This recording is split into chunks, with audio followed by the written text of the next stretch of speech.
Welcome to Climate Courage. My name's Andrea Edwards. Hello, my name is David Coe. I seem to have a bit of a lag, so I hope that's okay. And at the far end, you have me, Richard Bucelato. All right, got a problem with our streaming. Anyway, it's really good to be back, and I'm going to talk about David and Richard in a moment, but the goal of Climate Courage is to really talk about what's going on in our environment. It's not just climate, it's biodiversity, it's everything, but also to make it accessible to everyone, because I think a lot of the climate science that we read is very complicated. I'm understanding measurements of energy now that I never thought I would understand as someone who wasn't particularly good at science. But I'm really, really, really happy to welcome David and Richard as co-hosts of Climate Courage. I've been doing this by myself for a long time, and it gets lonely. And I hope that, by the three of us coming together and doing this, we can attract an even higher quality of guest and we can reach more people. So welcome, and thank you both for saying yes to being co-hosts of Climate Courage. No, it's an absolute pleasure. We've been speaking to each other for a year now, and we've learned so much from that opportunity. And all I can say is, for Richard and I, we are actually pretty excited about the prospects of climate change. It's so just throw that out there. It's like kind of. It's Richard and I were talking about just yesterday. It's very clear what the choices and things are, but the one thing you don't have the choice over is to thrive. So that's kind of why we're excited about it. Right. Yeah. I mean, there's an awful lot of doom and gloom, and there should be in some respect, because it's a very serious subject area that I think people are just a bit reluctant to dig their teeth into. And we find it, in our space, in our world, this is the biggest issue we have faced, certainly in my 35 years as an adult, working adult. So absolutely delighted that you would have us here. And I'm really looking forward to being the controversial one at the far end, with not much science background. I think we leave all those arguments to who. Yeah. Nice. All right. There's obviously people here that have not met you yet. So would you both be willing to just give a quick introduction? David, do you want to start? Yeah, absolutely. My name is David. I'm David Coe. I have come from 30 years making money for big money. It's kind of the description we give it. We spent a long time researching into sustainable investing before realizing that there's no such thing. Basically, lots of opportunities to make lots of money. Don't get me wrong about it. But if sustainable world you want, that's not the route to go. So, and Richard and I were working together at that time. So I'll pass it over to Richard. Yeah, pretty similar background to David, apart from the academic and science that's he started in. As the accent will tell you, I grew up in sort of the northern parts of Europe, in Sweden to be precise. Via Brussels, I came to London almost 30 years ago. I've only really done one thing in my career, which is manage money, manage various portfolios of financial assets, and how to mitigate risk in those portfolios. That has been my sole trade. And David and I ended up in this area when we met at work. And as he said, we looked into sustainable investing. And the conclusion was very much that this is the biggest Ponzi scheme I have ever seen in my 35 years in financial markets. It has all the hallmarks of a gigantic Ponzi scheme, and got stuck in the area fundamentally because I approach it very much in the hardcore capitalist don't want to get poorer mold, because that's really my foundation for why I think people, wherever you are in the world, need to look at how you're going to mitigate, move forward, and eventually thrive in an environment which is changing at an absolutely dramatic pace. I just don't want to get poorer, really, because I worked way too hard to get to where I am. Yeah, not wanting to get poor, I think that's a really good thing. So obviously with people that watching, they haven't met me. So my background is in professional communications, and my big focus, especially sort of for the last 10 years, has been helping business leaders be social leaders with integrity and service as a sort of a central part of their participation on social media. So that's always been something really important to me. But for decades, I've been paying attention to the multiple crises we face, and I'm one of these people that needs to understand it all to make sense of it. So I am driven to communicate what I learn, what I know, so that I can help my friends, my family, my community, and the wider world get ready for what's coming, both in changing our behaviours to address the problem as well as adapting, because as we can see, it's already happening. You know, with every single one of us has probably gone through an extreme weather event. Yes, have you both been through one? You would have, at least the London heat wave. We've been through. Well, I mean, you know, in the rain comparison to the rest of the world, we're based in the UK and we've been through relatively mild ones. But what we have seen and people haven't realised is the consequences of those events. So what we have seen, for example, is the problems with things like last year. You know, vegetables were off the shelves in a lot of European supermarkets because of heat waves that were going on in the rest of the world. And so we see that, but people don't realize what's going on. We see energy prices going up. Politicians tell us Ukraine. But if you look at the production of kind of the energy out of Ukraine and Russia, basically, they haven't changed, not significantly. What has happened, however, is all other sources of energy in other parts of the world have been hurt. And the heat wave have driven up the energy demand. So that's the driver behind the cost. It's not actually about a war as such. What the war has done has meant that the governments have spent more of their money in killing each other. And therefore, the costs have gone up on our services and everything else. That's part of the war. But as far as the cost on all the things that they blame on it and all the rest of it, they've been silent. They've been telling you the wrong story. Yeah. Well, for pretty good reasons, I suspect. Yeah, I suspect so too. Yeah, right. Well, I'm here. Coming up. It's really kind of interesting. Yeah, we'll talk about that in a minute. So I'm obviously, I feel like I'm on the front line of this crisis. He's sitting here in the global south. I'm in Thailand at the moment. And we've just gone through 3 months of extreme heat, and it was just unbelievable how hot it got. People were dying. 40 people are dying a day in Burma. You know, they reported 60 people died in Thailand of heat stroke. The numbers are going to be a lot higher. Just in the last couple of weeks, the rains have come and it's been nice and cool, and it's such a relief, I can't tell you. But of course, it's not cooled everywhere. We're seeing in India and Pakistan, they're getting up to 50 degrees Celsius, and that's not wet bulb temperatures, that's actual temperatures. Yeah. So completely unlivable. I was just reading this morning a report out of Pakistan that hundreds and hundreds of people are being treated in hospitals across the country for heat stroke. So obviously we're going to be seeing some real, we're going to see a high level of deaths from this weather event. So that's probably a good place to start before we get stuck into the theme. What news is capturing your attention at the moment? Maybe we just all share a couple. I'm sure the election could be on your list. Election first and foremost here, I think. I think elections stand out in some ways, but again, I kind of think, you know, you got to ask, what can politics really do, apart from make things worse? So in some ways, you want to get engaged with the politics so that it doesn't get it worse. But beyond that, but for news, you know, a couple of things, you know, struck me. One speaks from the animal world perspective, what you're talking about, and those are reporting Reuters about howler monkeys in Mexico dropping dead from the trees. They were literally falling out of the trees dead because of the heat wave they're experiencing. Now, primates, mammals are quite, you know, are things we have great affinity to, and they kind of reflect on conditions that's appropriate to us too. So that's kind of spoke to me as saying, hey guys, you know, this is not fun. It's real. It's happening along, and you're seeing it. And this march of the heat wave is not going to pause at all. It's going to continue on. So it really needs some imagination from people in the right places. And the right places are us. You know, the elections is not going to quite resolve that. They can stop us from mobilizing ourselves and starting our own migration forward into our future. But eventually we will have to do that. And the other news is one that came from today, this morning. I saw this piece on Guyana, which is, you know, the new darling of the oil, gas, and coal industry, because they've got these massive reserves they just discovered. And they have issued basically a statement to Exxon to say, look, if you guys don't start production on one of the big fields out there by October, we're going to give it to someone else.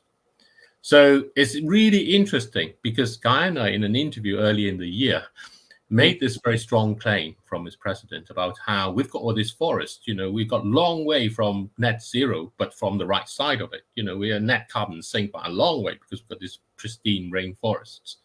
So this kind of approach of maths of saying zero is the target. So we've gone better than that. We need to kind of do worse to get ourselves back to zero when we are actually in credit by a long way. Is the mentality that everybody's getting wrong. Because when you've done better, you should stay better, not make yourself worse. Yeah. That interview with Stephen Secure on the BBC was very interesting. The monkey story is obviously really heartbreaking, and the reason it's so bad is we're only in May. So what's coming? The predictions for the Northern Hemisphere summer are very, very alarming, and hurricanes as well. And we've seen all the craziness with the tornadoes. But, this heat wave in Mexico and Central America, it's the edge of it's moving up and into Texas. And, of course, there's a whole bunch of people, like thousands of people without electricity. So if this heat arrives before they can get their grid back up after those storms, that's going to be a catastrophic situation for a lot of people.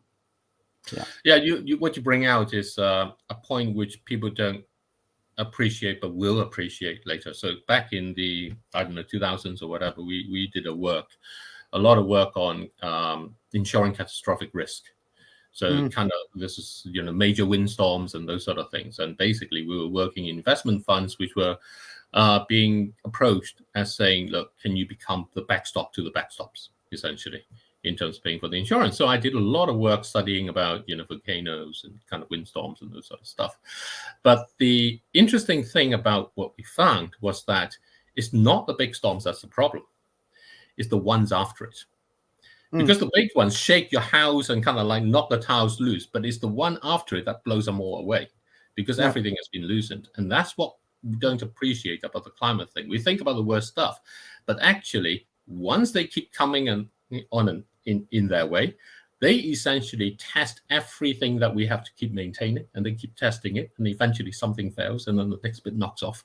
And that's basically is what climate change is about. It's this kind of domino cascading of little things that keeps eating at you. That's an interesting point of view. I haven't heard that one. All right, Richard, what's getting you? Sorry.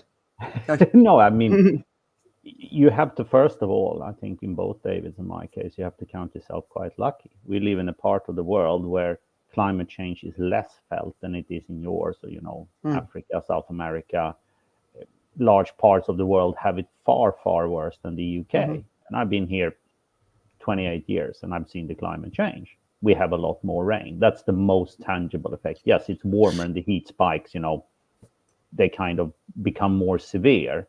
But the big change for me is the amount of rain we get.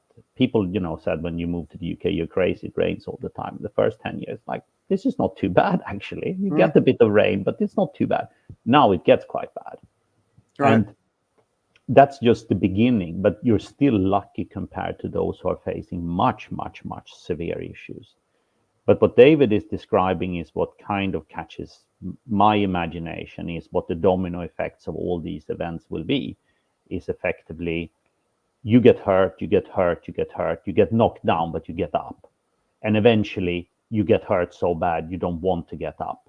And what that will do to sort of our bigger picture, the call it the geopolitical picture, is that we are going to be facing streams of people migrating in a way and shape we have not seen for thousands of years.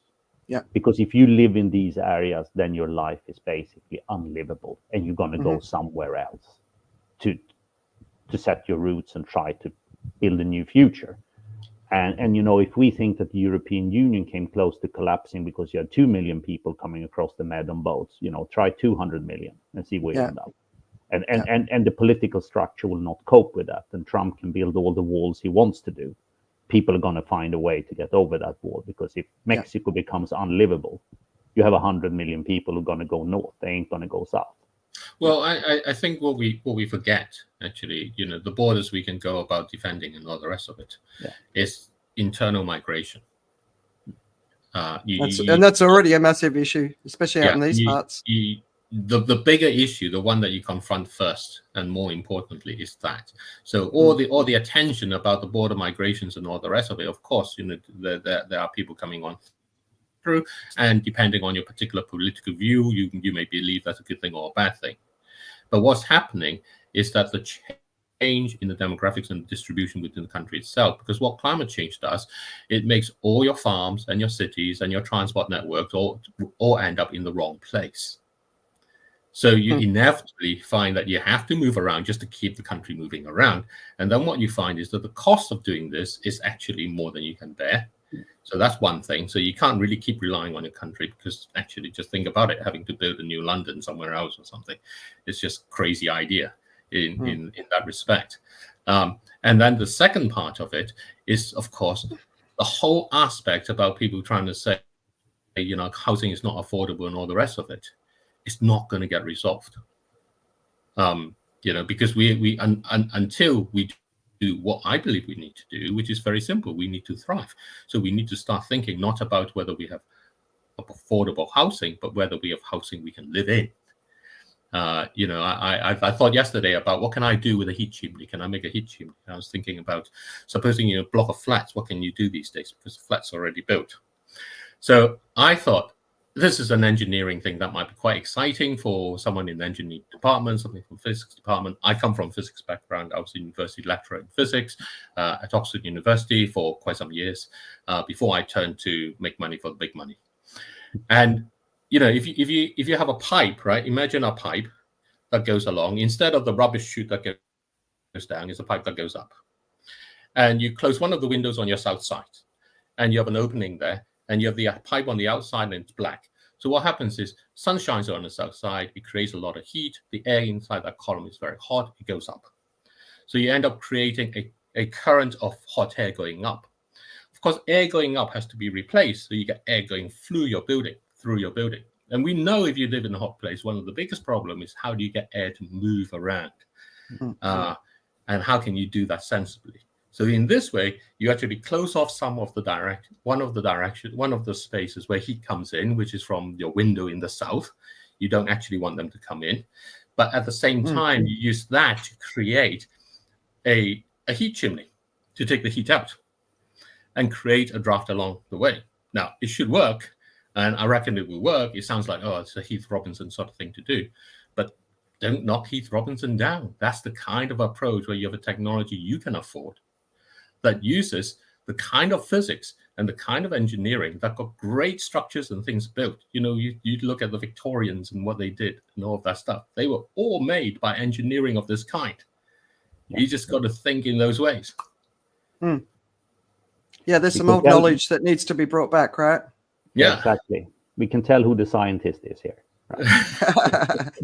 But Richard, what's been capturing your attention in the news? Anything in particular? Well, the election certainly in the UK, it came very surprisingly. I think most people were very set on the Conservatives trying to hang on for as long as possible and hope somehow that the economy and sentiment would change and that would take it to almost like a Christmas election. And it is a surprise. I think they're basically rolling the dice because they've acknowledged that the situation is so bad they cannot really go into this expecting to win anyway. And this is kind of just a gigantic gamble that a few things could coincide with them at the moment that the electorate goes to the ballot boxes. And you can have a rate cut from Bank of England, although the inflation numbers were probably not good enough to give them a June rate cut. And the pressure politically on the Bank of England is ramping up. On all central banks, it's ramping up, which, I find actually extraordinary. And then I think they're hoping, you will have a good run at the European Championships in football. And the team will create, this kind of, we're good again, right? So I can see them singing "Football's Coming Home" as they election song. Exactly. So, and I think maybe also there is a little bit of a fear, but that by delaying it, you will end up in the shadow of a US election. And that might not actually be beneficial to the Tories. But that was really the big domestic news we had. And honestly, I can't see them turning this around. It's just a question of the magnitude of the defeat and what actually happens to the Conservative Party after the election. Personally, I would be amazed if they stay intact. I think basically it's a party due to split in two. I just cannot see them become ever an effective political force in my lifetime unless they split. Yeah, right. But that we will see after the election, I suspect. I just hope it's not a repeat of the Brexit year where the UK voted for Brexit and the rest of the world went, what the hell are you guys doing? And then Donald Trump was elected and then we went, what the hell are you guys doing? So please, but don't have it as a repeat. Oh, God, I don't know what I'd do. A couple of pieces of news that is, so Antarctica has always been, especially the Thwaites Glacier, has always been a story I've followed. So I kind of regularly check. And there's about 3 times in the year where you get a lot of research out of Antarctica. So there's February sort of time frame when the scientists are still there. There's now, and then there's about sort of 6 months from now, you'll see more comprehensive research. But basically, I think it's radars that they used from space have basically been able to uncover that there are massive gushing rivers underneath Thwaites, which is also called the Doomsday Glacier. And when that goes, and it's on sloping land, so that's why it's at risk of sliding into the ocean. It's going to increase global sea levels instantly by 2 feet. But it's what's behind Thwaites that's the real risk, which could increase global ocean levels by 10 feet. So that's a big piece of news. The other one is, which is kind of funny and serious at the same time. You may have noticed that there's quite a bit of coverage about the fact that they've found microplastics in every testicle tested. That's a hard sentence to say. Now, we already know that there's microplastics in breast milk, in placentas. Our babies are born with microplastics in their body, but it's testicles that got the attention. And it's kind of a bit frustrating, and it sort of shows, what's going on in the world. But at the same time, it's getting attention. So, the International Plastics Treaty potentially will be signed in November. And at the moment, they're not looking at doing anything to cut back on microplastics or single-use plastics. So something like this, hopefully that will spur them on. Oh, definitely. I mean, it's one of these things, right?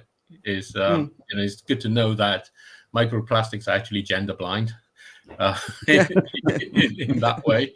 But the thing, I was speaking with a gentleman last week, and we were talking about impact funds and so on. And I was sort of making a comment about how you have all these impact funds that goes along and work on, kind of reducing plastics and all the rest of it. But what they don't do is to take the vast amount of money that there is, buy out the plastic production company, and then use the profits from that company to do the other thing, and actually use your role as the then owner of the plastic company to then actually change and reduce the production itself. Because all we do is we forget, out of 1 barrel of oil, you can get something like 60 plastic cups out of it, out of the bottom dredges, amongst all the other stuff that you've made. And we use 100 million barrels a day. So that's 6 billion plastic cups that you get out of it. Wow. And if you don't actually look to the source of the production there, either you pour all these dredges all over the place because you got to get rid of it somewhere, or you make things with it.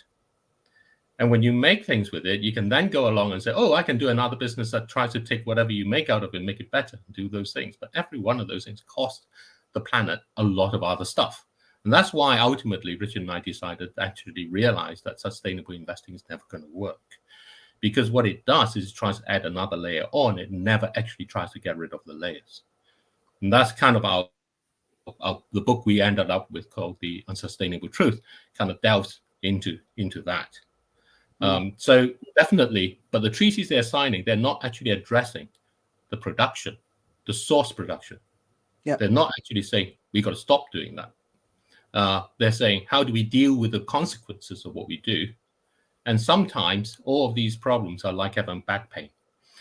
It's just your body telling you, you got to stop what you're doing.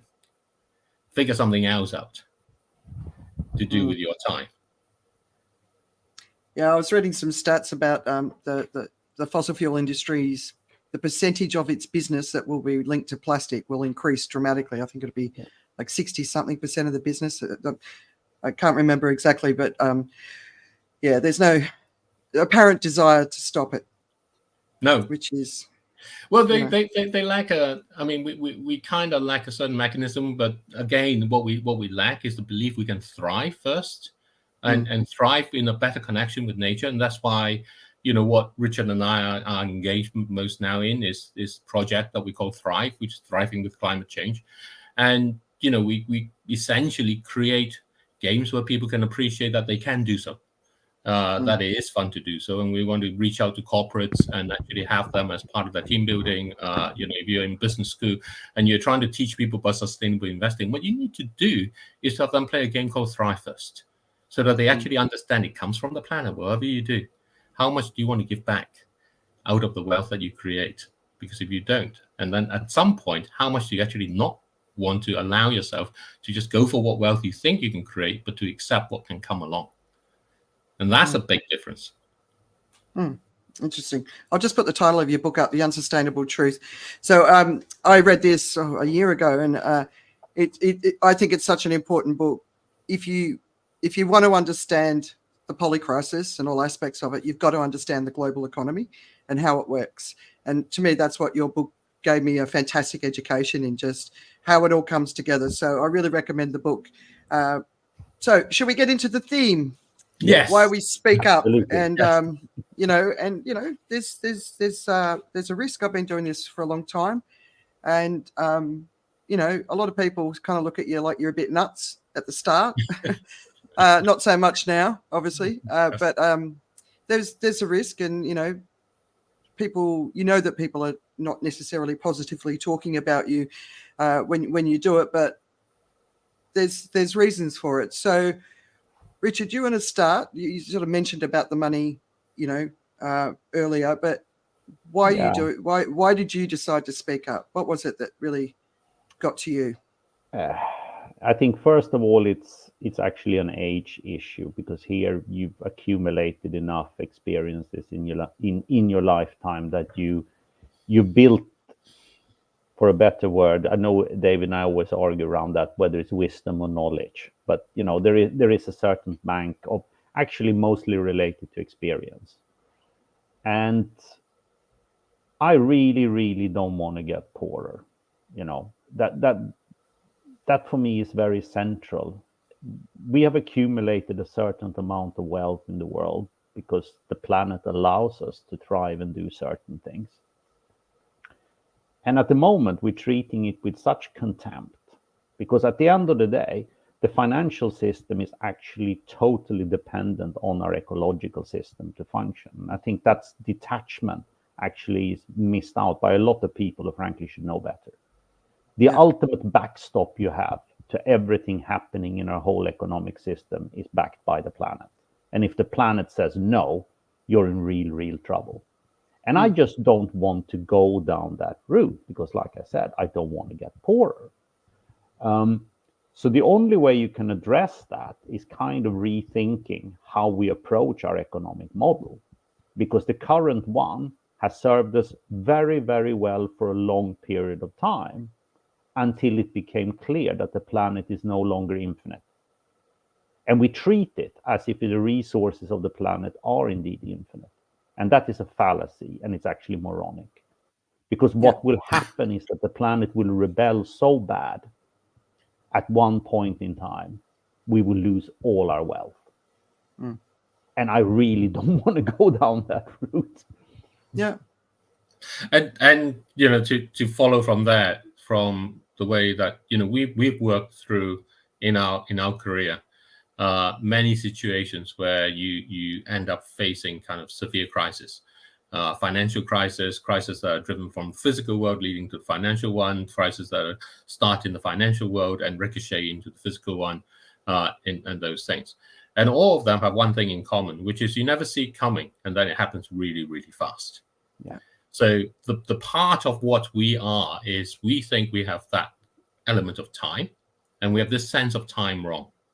So the aspect of these sort of kind of uncertainties that come along, these sort of bifurcations in kind of how things work out, is like stretching a balloon until it snaps.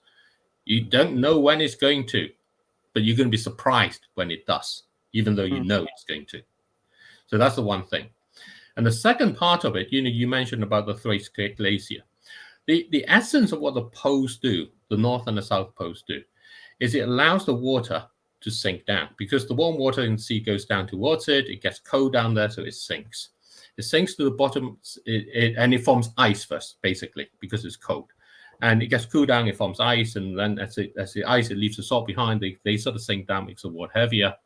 And that ends up creating this massive current, this overturning current that basically goes all around the bottom of the oceans, all the way back out to the Pacific and the Indian Ocean, and then come back and then finds its way along the coast of Africa back into the Atlantic up to the North Pole, and then goes back down and so on. This current takes about 1,000 years to actually circulate, this overturning current. And it's hugely important to maintaining nutrients in the sea, and it's hugely important to cycling the carbon dioxide that we need within our biological life cycles going around. And the carbon dioxide serves a really important purpose. It's like tiny, I think of it as like tiny little transparent blankets in the air. Let the sunlight in to warm the place up, and it keeps us nice and warm. But you get too much of it, you put too many blankets on yourself, and then you're now sweating like crazy. And then you keep putting the blankets on, and you're not going to get up. Basically, that's kind of what happens along with it. So when you look at the time scale of this current that's been established, that takes 1,000 years for a parcel of water to go all the way around. That's the time scale we're talking about. The actions we take now are the start of a second chance for us as humanity to reconnect with nature, understanding the mistakes we have made. We've just been grounded by, our parents, basically. You're not taking the car, you crashed it. I'm not going to have you do that. You're grounded for 3 months. Basically, that's what it is. So it's not that we have one generation to fix it.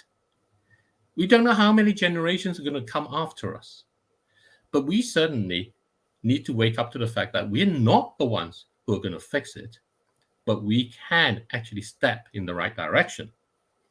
And it's about stepping in the right direction that really where Richard and I end up coming to. We want to protect our wealth and all of those things.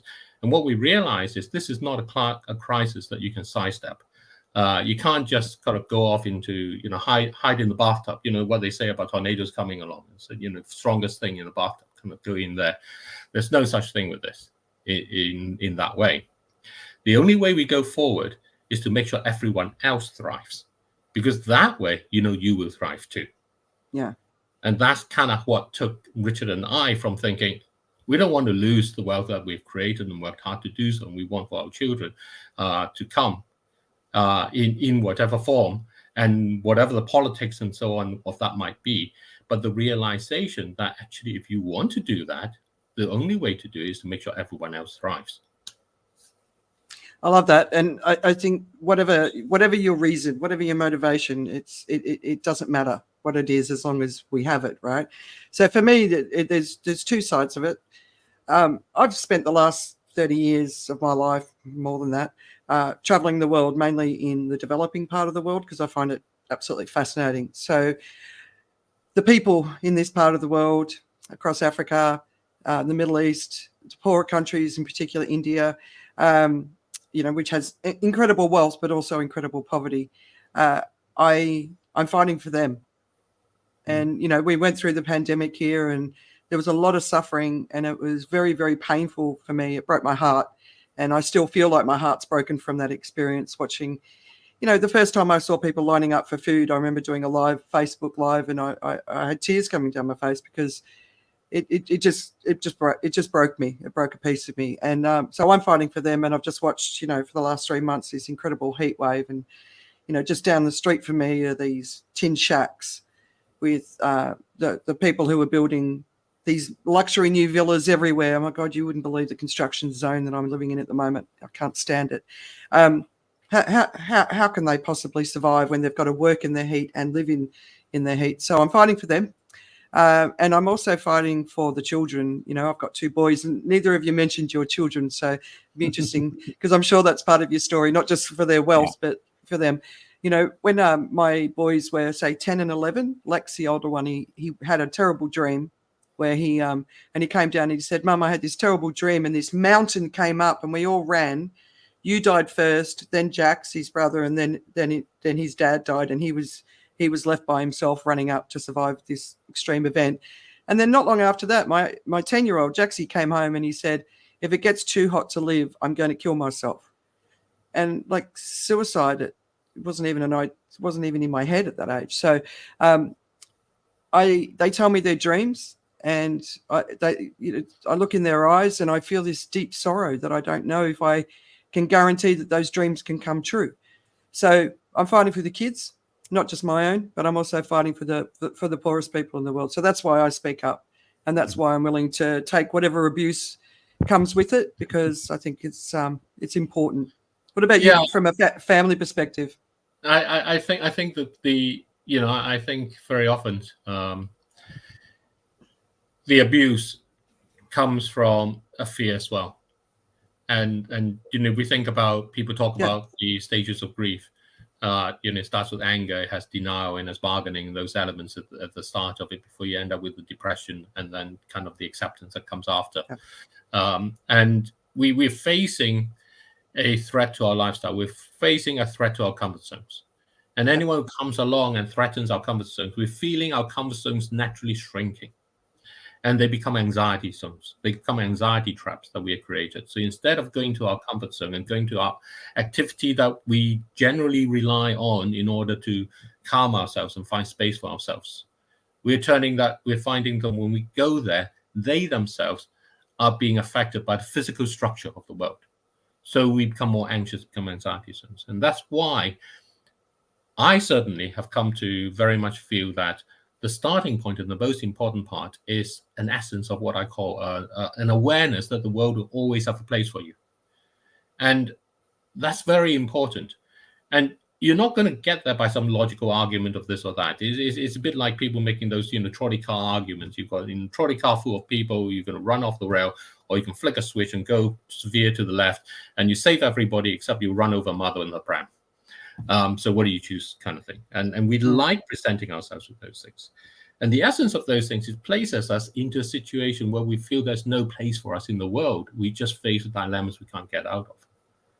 But the world is actually richer than that. Life is ever eternal in our world. That has been so for billions of years. And we are part of that life. So it starts from awareness and a belief that we, as a part of that life, can be fully a part of life that continues in that way. And the part of that I call is to me is very spiritual in that sense. And we have to come and actually ask that question.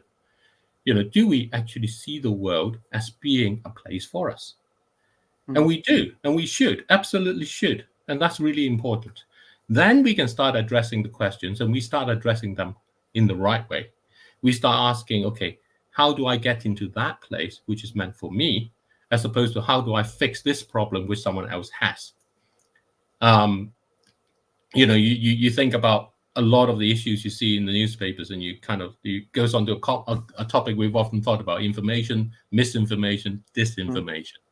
Information always carries along an agenda along. And if you don't follow with that agenda, you don't get hurt and those sort of things.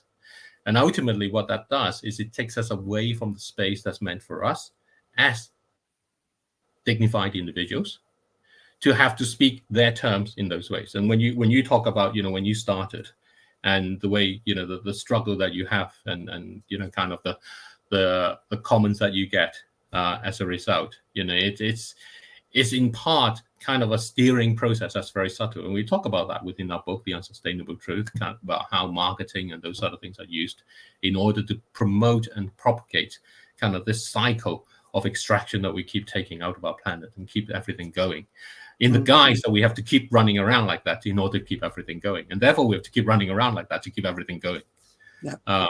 The essence of the transformation is not that you have to change everything, but you can start by small steps that actually helps you to feel better, that more genuinely and deeply there is a space for you.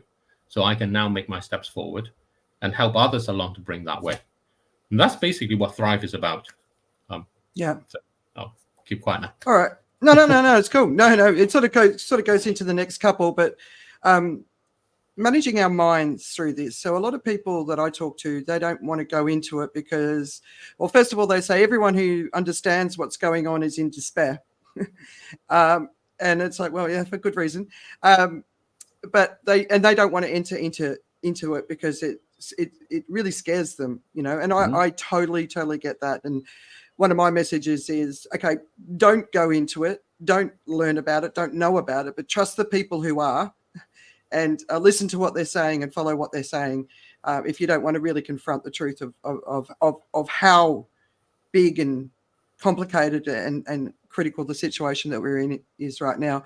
But the other thing, so for me, having gone through the journey, and I know when we first started talking, there were periods where I actually wasn't able to talk back to you. I wasn't able to respond to you because I was sitting in such a deep place of despair. Yeah. Not eco-anxiety. That was years ago. This was, we've moved into the acceleration now. I always knew it was going to be early, but it's like, I always compare it to when my parents got divorced. I knew it was going to happen, but when it actually happened, it spun me around for years and years. And it was a very similar feeling. It's like, here we are. So I went through that process. My husband was very, very patient. And I needed to go through the process, and I needed to think it through and just look at every piece of this pie as much as I could and try and bring it all together and try and make sense of it. But then I finally got to a place of acceptance. So I can walk through the world without being a misery guts all the time. I've accepted what can happen if we just keep going the way we're going. And I'm just determined to show the other way that we can go. And like you were saying, David, it is a very spiritual experience. And this, we need to raise human consciousness. That's one of the most important things. And the the marketing you just mentioned, like if you go into social media at the moment and look at what is advertised at you, so recently there's this little tiny printer. It's like a pocket-sized printer where you can print labels and it'll help you do your homework. And I'm looking at this thing, right? And I'm just like, are we ever going to get the message? And every day we're advertised these things. And you got to remember, for 7 years, I've been advertised to in Thai on social media, right? Yeah. And because I live in Phuket, I haven't had to learn Thai, and I am ashamed that I haven't done a better job of trying to learn it. But you don't have to. If you don't have to, you're not going to, right? But you wouldn't believe what is advertised in this part of the world. The crap, absolute crap, right? Shopee, oh my God, it's got the most annoying tune. Lazada, the stuff that is just being pushed at us. Cars, like the push of the automotive industry in this part of the world. It's not unusual for 4, 5, 6 cars to sit outside in a driveway. So that's very challenging, right? And I think of other people who aren't paying as much attention to what's going on as me, and they're getting the same stuff, right? But it's normal for them. It's not a clash. So that's a hard thing, I think, for us, being when you're aware, collapse aware, right? And everyone else is just carrying on like normal. And you're like, okay, when are you guys going to start not doing that? Because we need to be heading in this direction. So, but acceptance, whatever comes. I'd like to, kind of bring up a couple of exercises we did. And okay. It's to help you connect, is to help you kind of become confident that you can have that sort of awareness that the world can have a place for you, does have a place for you. And the first one is one that we did with young people in Kenya during the week of their climate summit, where all these people came around and stuff. And we had a space outside of the main hall, away from it in the park. And we invited people on a big piece of paper to come along and think about what nature means for them as a gift, and what they want to do in that way, and to draw it out. And that's what they did in there. So we invite you to do that. Not nature as something you solve or as whatever it is, but to draw back into yourself and close your eyes a bit and start thinking, okay, what is nature for you? Think of it as that gift. And then just draw it out on that piece of paper with colors. And it can be abstract, it can be very concrete, whichever it is. And people did this, and what they all came out from afterwards is, what we asked them is then, after they've done it, is just to pause for a moment and just take in what they put on the paper and just allow that to reach into themselves. And pretty much what everybody said, the element that was in common, they feel reconnected in doing so. And that's really important.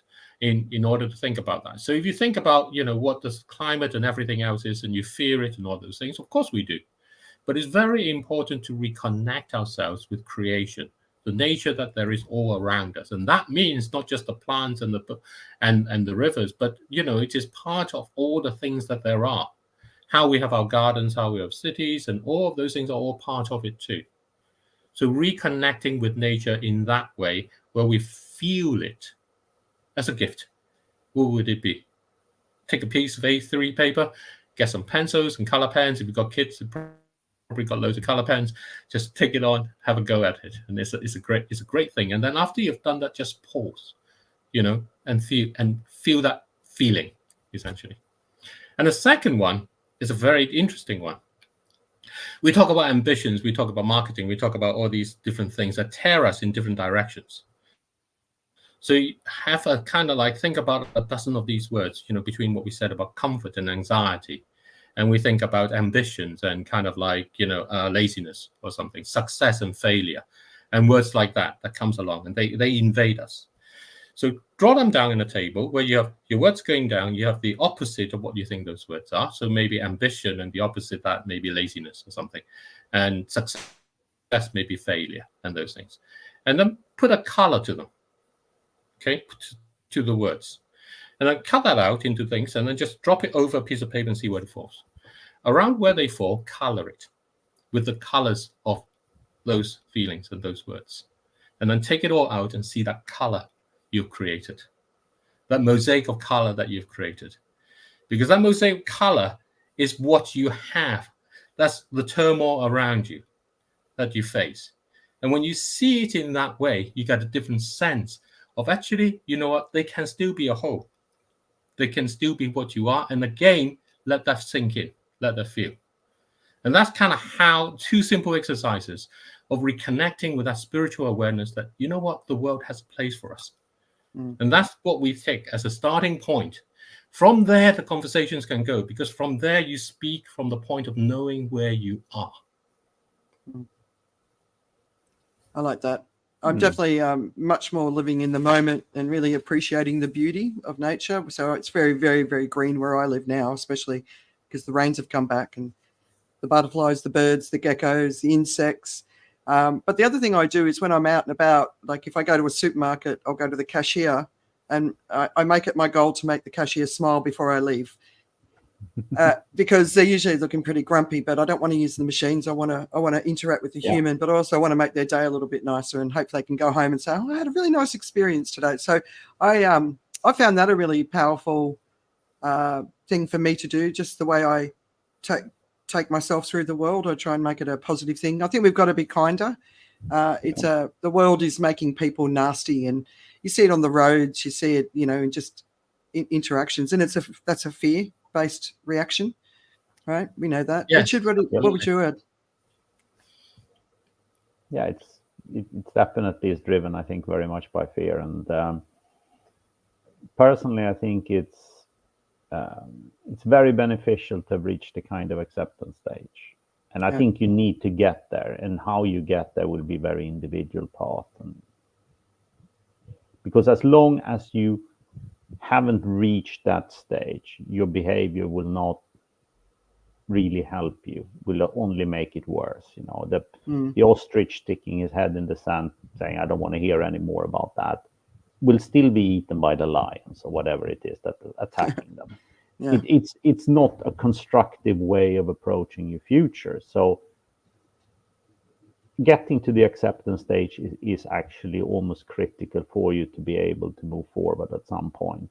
And then when you are in the acceptance, then you see the world in a new light, and then you can take proactive and reactive actions that actually benefits you and helps you, and ultimately will hopefully make sure that you can thrive in that new environment.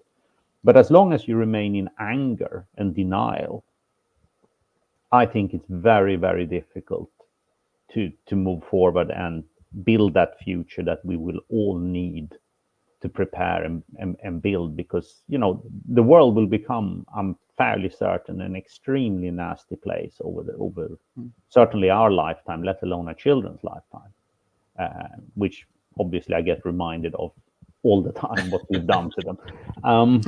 But yeah, I think that journey is very, very individual, how you get to the acceptance stage, but you need to get there. Just figure out, how you are going to get there. And when you are there, you see the world in very different light, and it's actually much easier to progress. Yeah, much better. Totally. I think it's important to to appreciate what acceptance actually means, right? So, so there's a sense very often that acceptance means you've given up. You've just accepted defeat in that way. But it's acceptance that we have a future. That's the essence of acceptance. And that acceptance of that we have a future is also to accept that our past is whatever it is, that the past isn't going to change. And that's not accepting that is how we can then look forward as opposed to constantly looking back. Exactly. And that's a very, very important to kind of emphasize that along. If you look at young children, so I have a 13-year-old, we talk about children. I have three children in their 20s. The three children in their 20s have a perspective that's a little bit harder in the sense that there is a lot more of looking past in that sense, because there's a sense of, we will promise this, we will promise that. The 13-year-old has a very different perspective, because she doesn't have that sort of aspect to her, to the conditioning that she's been effectively exposed to in that way. And she looks forward and says, well, yeah, so it's hot in the summer. Yeah, so we don't have water all the time. There's the essence that my future starts from here. And that's what acceptance allows you to do. And that's the part where Richard talks about, lets you to be nimble on your feet, because you don't have to be constantly looking back. Yeah, I think that's a fantastic description of making sure it's not the defeatist point.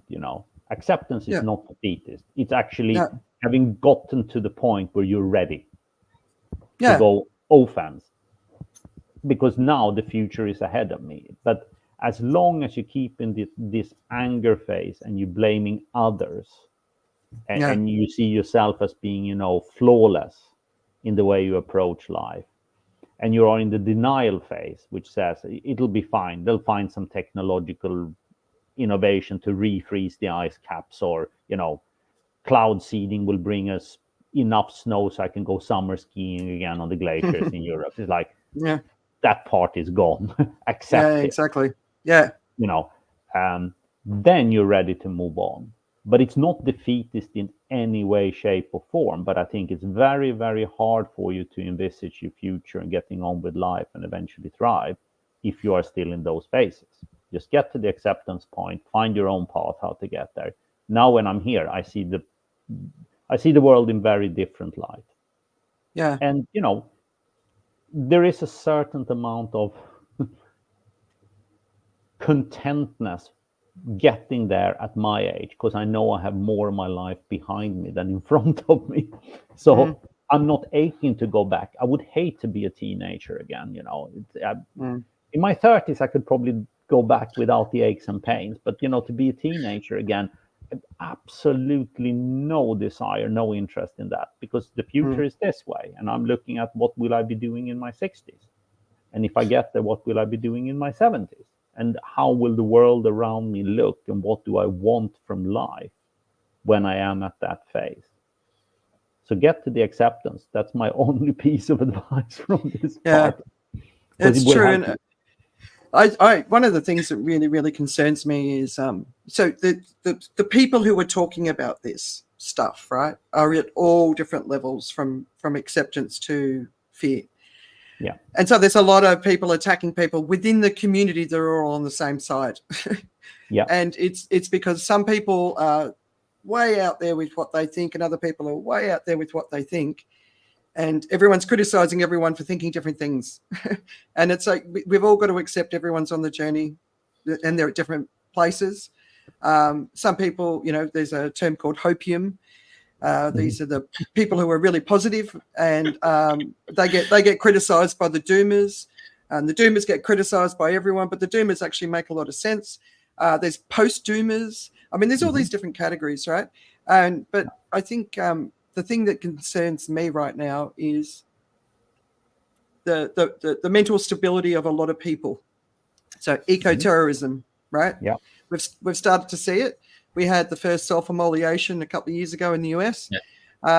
We're going to see a lot more extreme behavior because people are terrified, and that's how they're angry, and that's what they're going to do. So that worries me, that side of things. I think we've got to get ready for that, and do everything we can do to help people get their minds ready for what's coming and what we need to do about it, and be future oriented, like you're saying. I think that's So can I take that on a little bit and kind of blow our own trumpet a little bit more, if that's okay?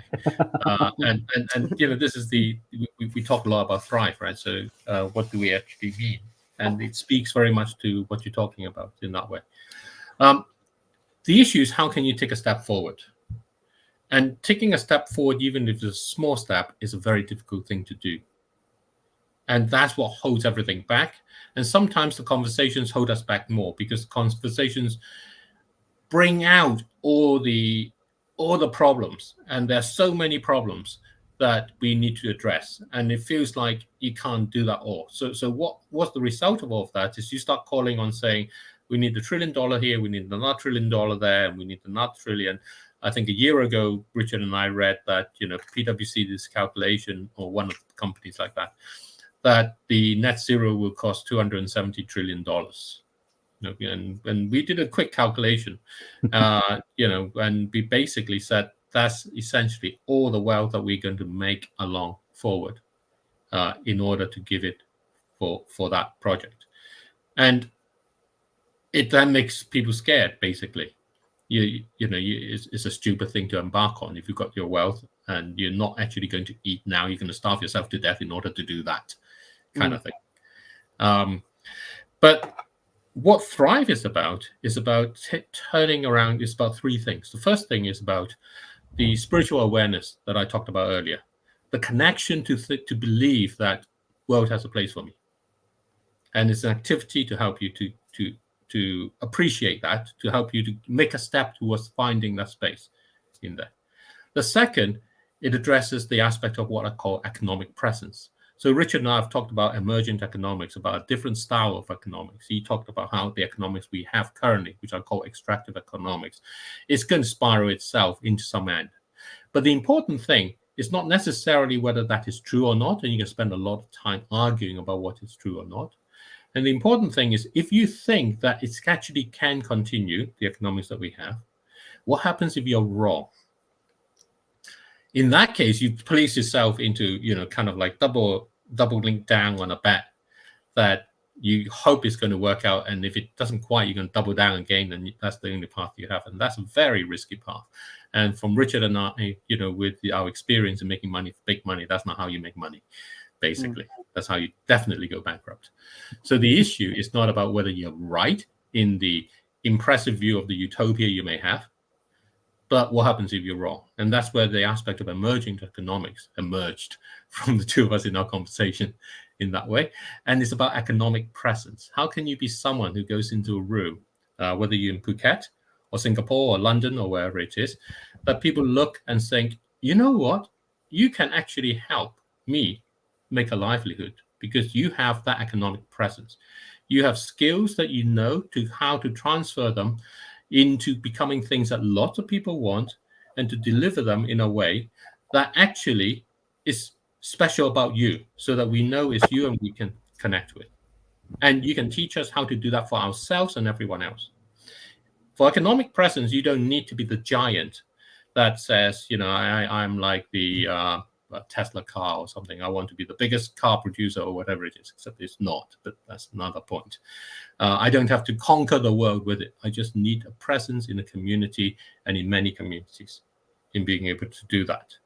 So that's the kind of stuff. So the second part of this is how do you improve on that? And the third part of it is how do you look at what you have, your ideas you have, and actually work out how sensitive they are to a changing climate.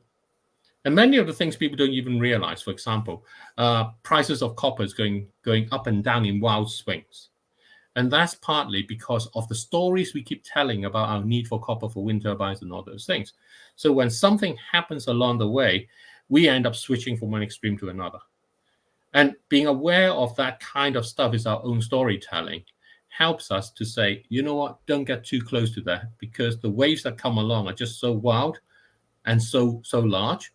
You know, if it catches you up to the knee, it'll drag you out.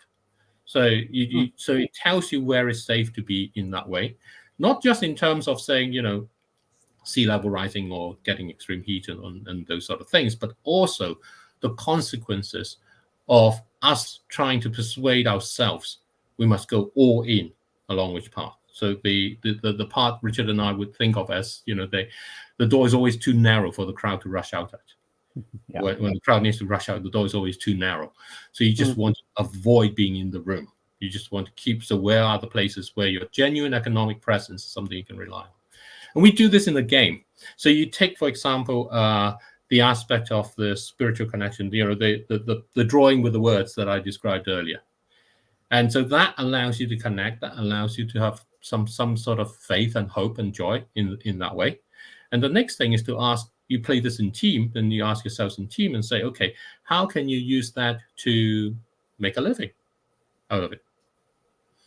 And different teams will have different ideas, and some may think, you know, we can go and deliver it, and we can go to school and we can get paid for doing this, or we can do it in, you know, kind of corporate things or coaching, or maybe we can actually sell this in some ways as a kind of like climate art or whatever it might be, or we can actually use it to, you know, merchandise our t-shirts as things that comes along, and all kinds of stuff that you can have in that way.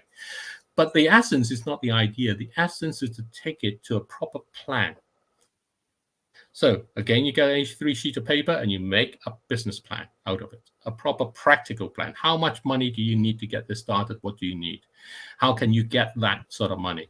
And if you need 100 million to start, forget it. Don't do that. And in the game of Thrive, different teams vote for what they see as your presentation. If you can't convince them, it's not going to work. And they have just gone through the same exercise, so they know what they want to be looking for to see whether it works. And in this way, you improve each other out of that. And you take the winning vote, and out of that winning vote, and then you can go along to the next step, which is you now start looking at this as a project, and you go and start thinking, okay, how are you exposed to how the influences of climate and our climate stories and all those things might benefit or hurt it? And if it hurts it, what do you do instead? So out of that, you come up with another sheet of A3. So you now have 3 sheets of A3, one with a beautiful picture, one with a plan, and one with basically an assessment of how you yourself can see how you can be nimble and sidestep the things that might come along. And that's one round of Thrive. And then the game carries on in playing in that way. And the essence of the game is also to appreciate everything comes from a planet. So you have a table full of money, or Monopoly money, unfortunately, or Thrive money, essentially. And you can take whatever you think you want to invest in each other's as such. And the return you get is the number of votes they get, how many people actually invested in that. So you then find out, very interestingly, it all comes from a table. And if there isn't enough in the table, you can't invest in there. So when you actually get that out, there is this bit that Richard said we need to add on, which is throw a dice, see if you get wiped out by climate. So you see if your project gets wiped out by climate. It's just being very realistic about it, right? Every project has a reasonable amount of luck involved. You cannot get away from that. Yeah. It's just the way it works.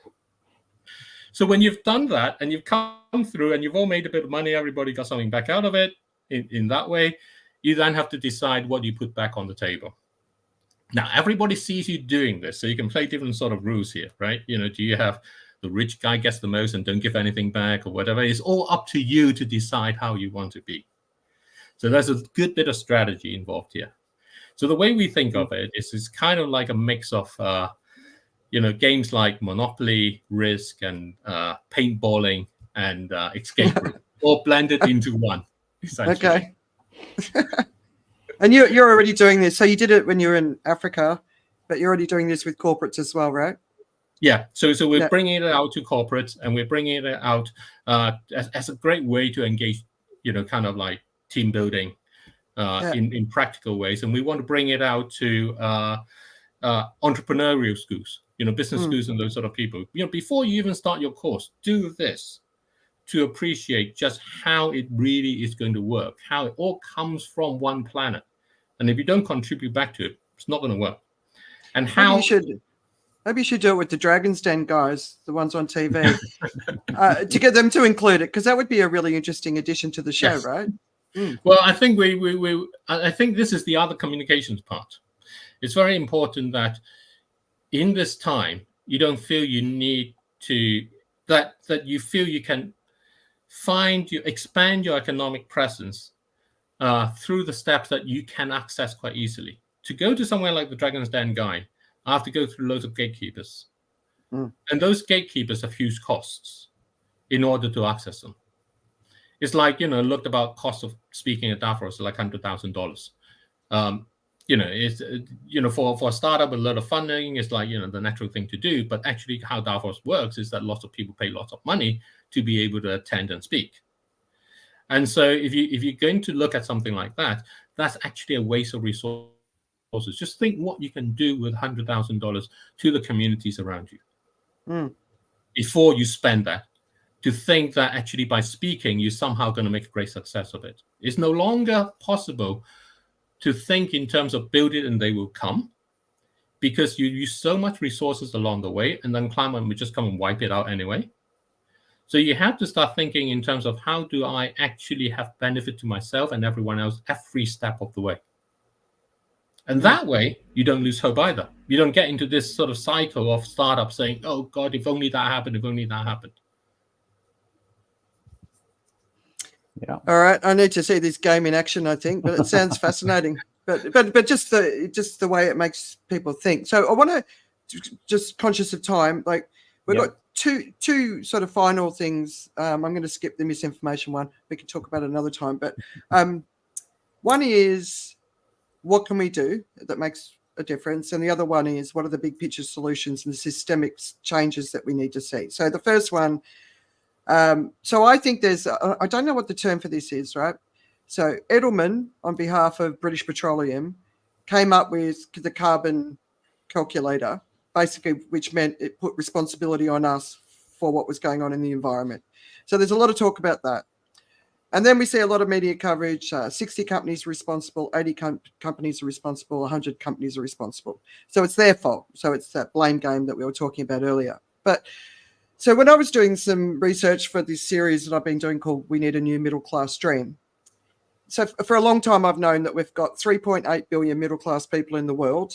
At the beginning of the 20th century, we had 500 million. So it's a dramatic growth in middle class people, and it's expected to hit 4.8 billion by 2030, although what we're seeing in the environment now, I see that is practically impossible. 32% of the new middle class are in Asia Pacific, and I'm seeing this extravagant wealth in this region. But what do 3.8 billion middle class people want? Well, they want the same. The American dream, essentially, right? But we can't afford everyone to live the American dream. And I believe that the escalation we're seeing in the environment now is because of this explosion. Because, what do people need? They need a car, or more than one car, motorbikes, fridges, couches, TVs, phones, you name it, right? The average American buys 60 new items of clothing a year. We should only be buying three to five. There's enough clothes on the planet to dress the next 6 generations. Are we really going to continue with the fashion industry as it is, just producing more and more and more when we've got so much waste already existing in the environment? So I think that, there's some significant things that we can all do. One is really, really cut back dramatically on our spending. Make that commitment to only buy 3 or 5 new items of clothing a year. Do it with your friends. Talk about it. Talk about how you feel about it. I think that's a really powerful one. Meat is a huge issue.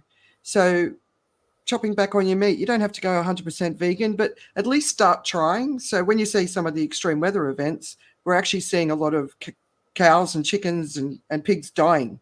Yeah. So eventually it could be to the point where you've got no choice but to be a vegan.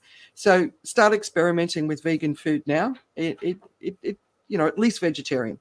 But the other thing is, whatever you do, reduce your impact in every way you possibly can, everywhere you can, your energy use right across the board, and vote for leaders that are committed to climate change. So I think personally, we can all contribute a lot. If we get 3.8 billion people with this mindset and we design a new middle class dream, but it's not a dream of consumption, it's a dream of connection. So I think there's a lot of power in it, and the message of we can't make a difference, it's their fault, or I don't think that's serving anyone. I think everyone has to be on board now. So what do you guys think? I Richard, think what you're do you essentially guys? correct. Yeah, I mean, one thing you're pointing out there, which is widely underappreciated, is that all your own actions matters. It's like you often hear the argument, "Oh, it doesn't matter what I do," but actually it does. Yeah. So first of all, you take your own responsibility for doing what you can do. We turned down the heating, 1 degree 3 years ago, and we kept it 1 degree cooler in the winter. So I don't walk barefooted anymore because it gets a bit cold.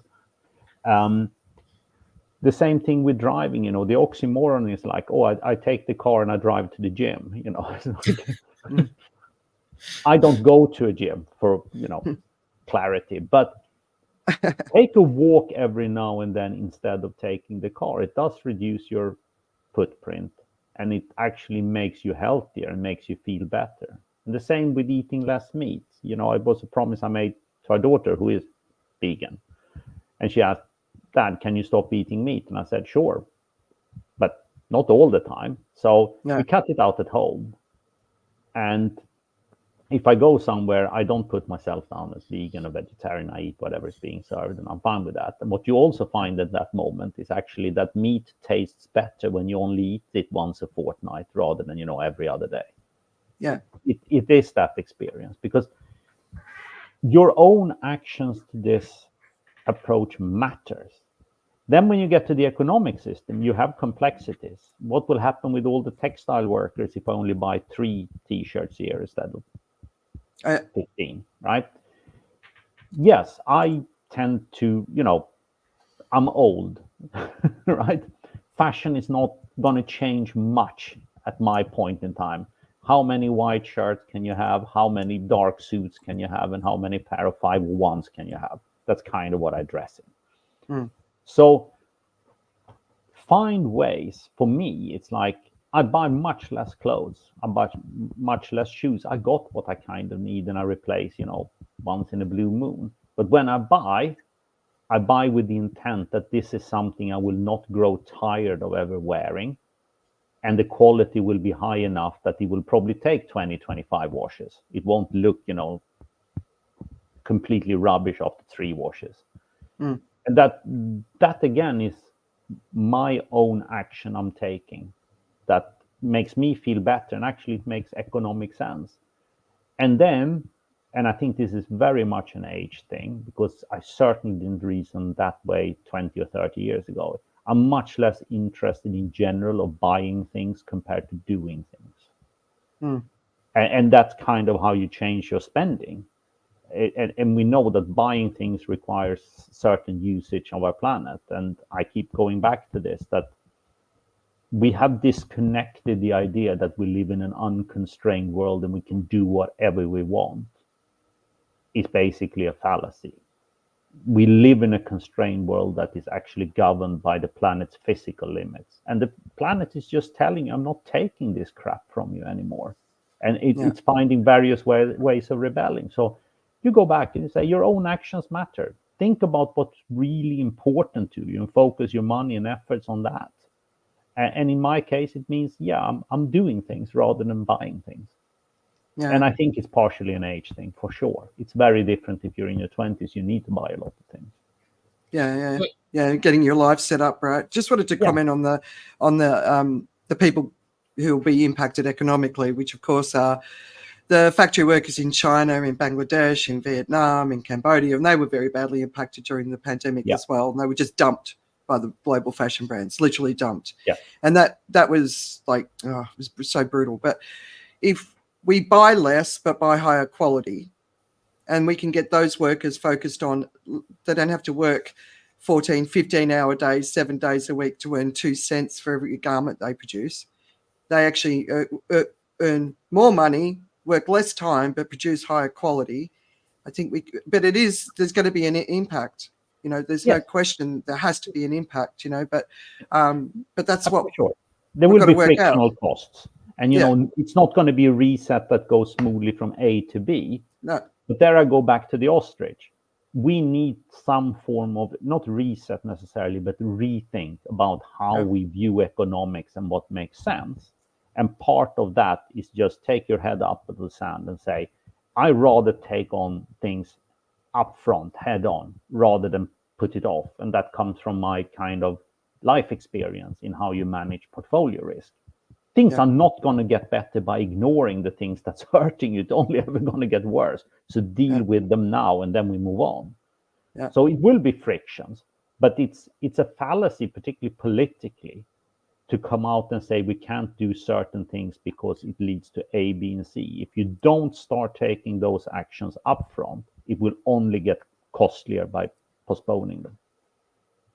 Yeah. So I think we've got a great comment here. Getting ready is really important, and that's from Tim, and it's his insights on economic presence and so on. And I think what Tim's putting there is really, really, really great. You think of the most important word there, I think, is ready. Yeah. And the thing that we can all do that would lead us to all the things that you talked about is to ask ourselves, are we ready? What does being ready mean for us as we go forward? And that takes you forward into that step where you can start thinking about all the other stuff and what may be possible and all of those things. I think we spend almost too much effort in identifying and analyzing the issues, and not enough just asking ourselves, are we ready? And that's how we get caught out, because then it becomes to people who hear a bit like an academic exercise. They can't really attach on because they don't understand how they themselves can be ready. It's a bit like trying to get a family. So my broader family, my mum and sisters and their husbands and things, like 20 odd people, and we went on these family holidays, and to get everybody to go somewhere at the same time, at the right time, it is like what's that from Home Alone kind of thing, right? Right. And make sure no one is left behind in that way. You just need everybody to be ready. You need to prep them beforehand and think about it so that they are ready. And that, I think, really is in many ways a big picture of what it is. And I think to latch on to one of the things that was said about it, the greatest power we have is the money we spend. Yes. And we don't appreciate that. It is, in fact, the power that every business listens to, because every business needs a customer. And it is also the power that every government listens to, because every government needs businesses. So the greatest power we hold every time we click on that buy button or every time we go into that shop, it is in the money we spend. It's up to us to direct it to those we think are making the world better. That makes us having to think, what does it mean for me that the world is better? Not someone else may be telling you, but what does it mean for me? And to direct it in that way. And we talk about this, and lots of people talk about, oh, but there are all these people, they don't have any money and so on. And like, this is literally the money. This is literally asking, who do you buy your tomatoes from? Who do you buy your rice from? Who do you buy, your tea from in that way, or your onions? And thinking about the money you spend in that way is really powerful.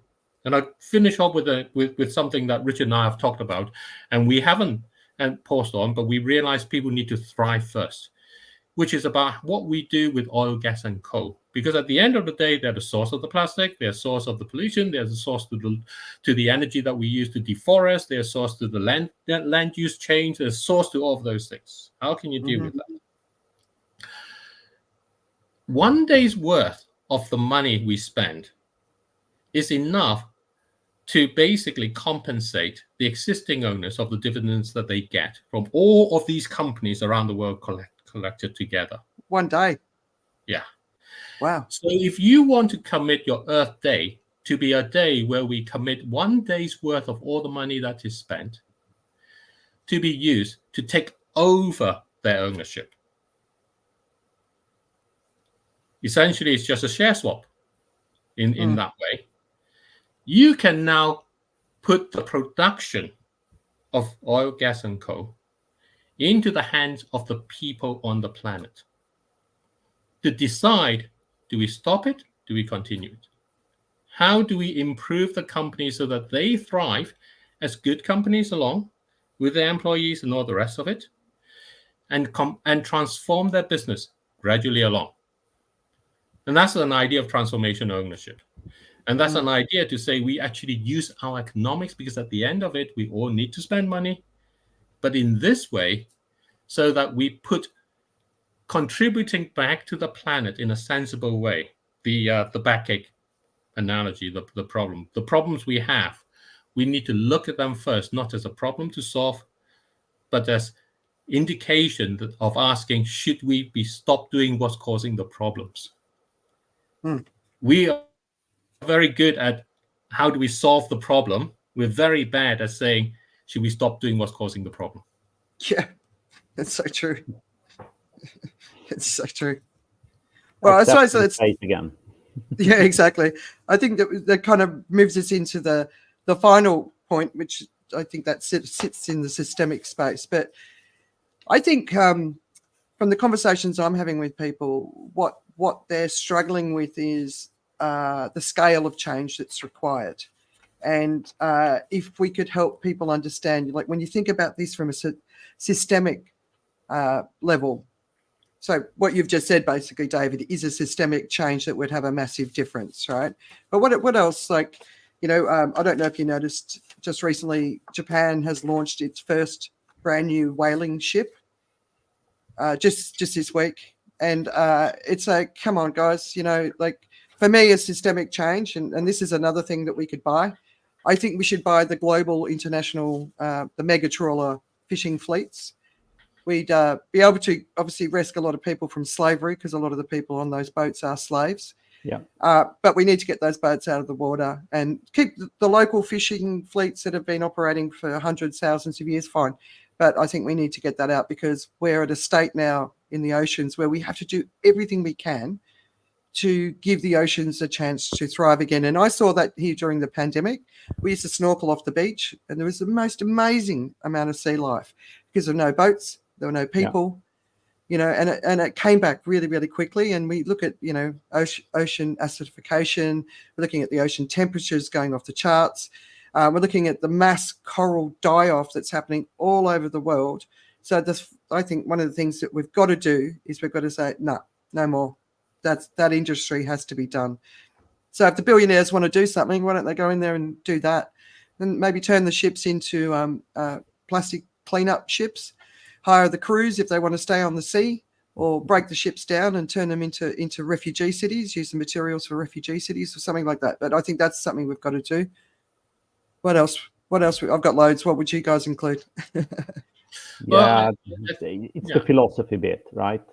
Stop treating the planet as if it's infinite. Yeah.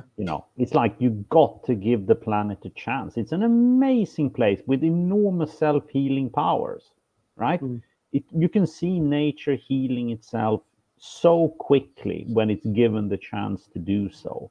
But if you keep the relentless pressure on in all the areas we've debated, and the oceans scare me a lot, topsoil scare me a lot, yeah, the depletion of aquifers around the world scares me a lot.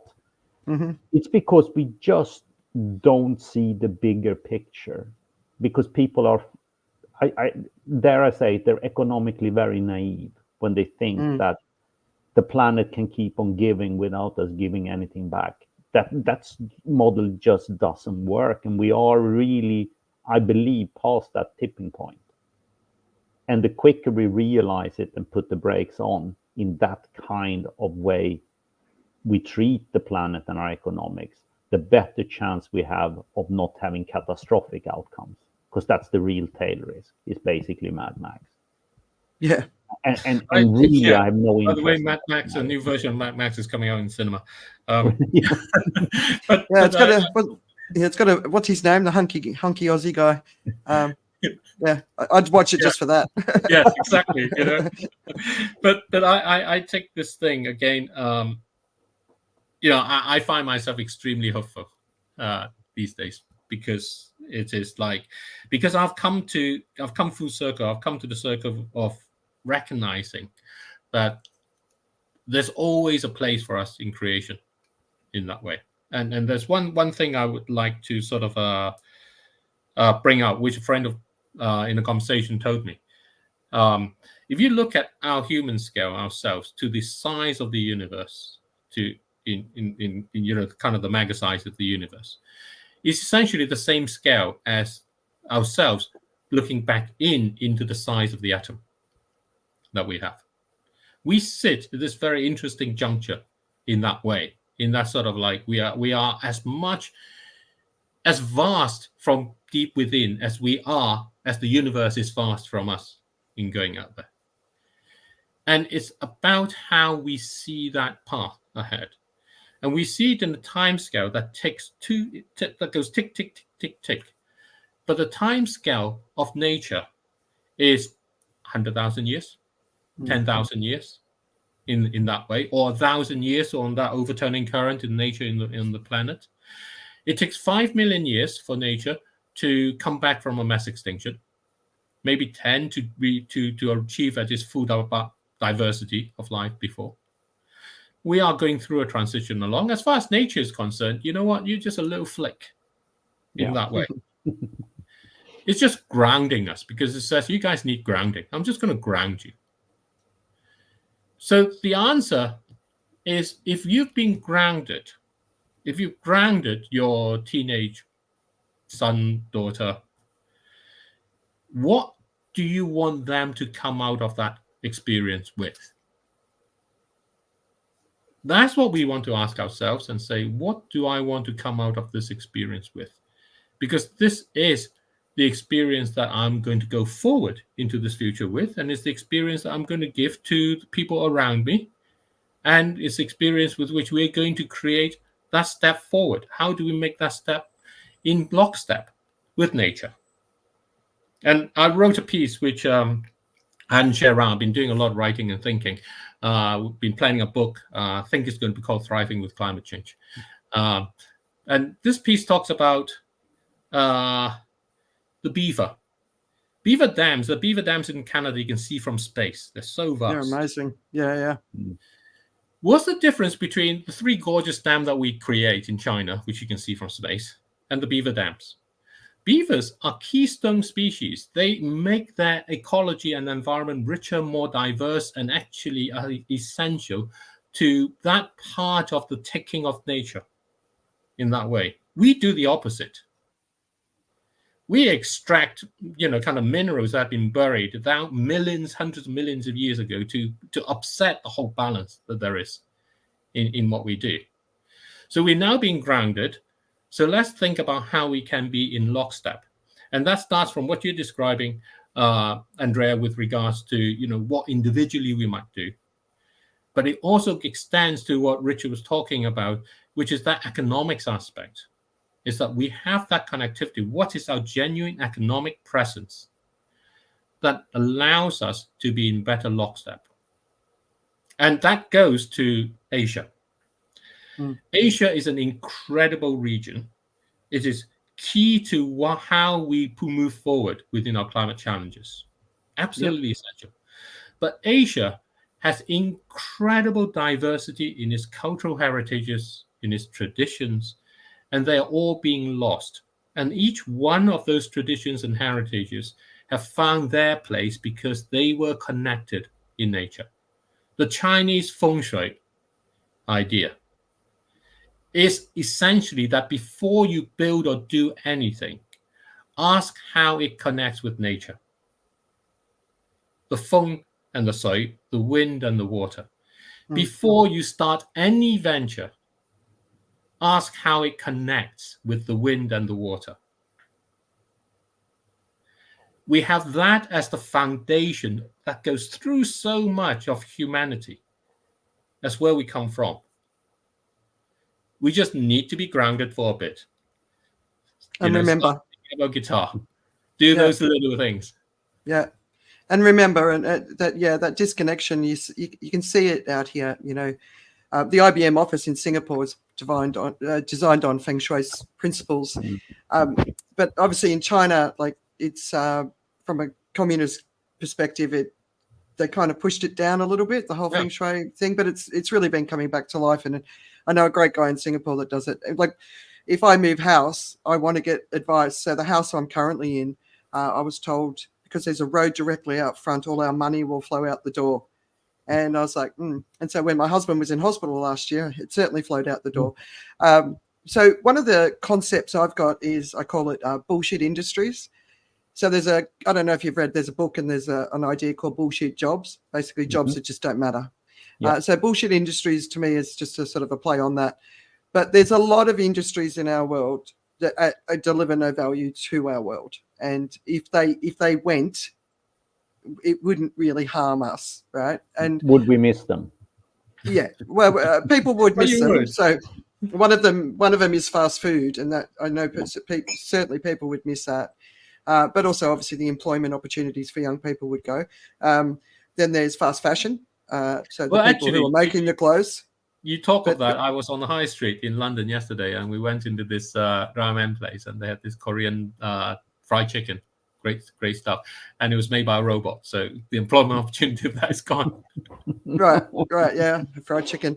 That's such a big thing in Asia. So there's a lot of bullshit industries. So like Christmas decorations. So there's these factories in China that are just spewing out this cheap stuff that it doesn't even last a year.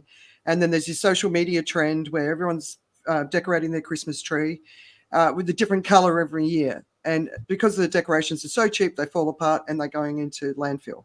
So that's just stop, right? Just stop. That's crazy that we're doing that. So those sort of things, balloons, decorations, wrapping paper, fast fashion, fast food, fast furniture, like things that do not add value to us or to the planet. I think we can start there and then get more and more serious as we go along. But I think we've got to start, and we've got to recognize that there are a lot of industries in this world that they're not serving the world, and they're very destructive. And fashion, leather, people talk about eating less meat. Also, buy less accessories, buy less shoes, be aware of where it's all coming from.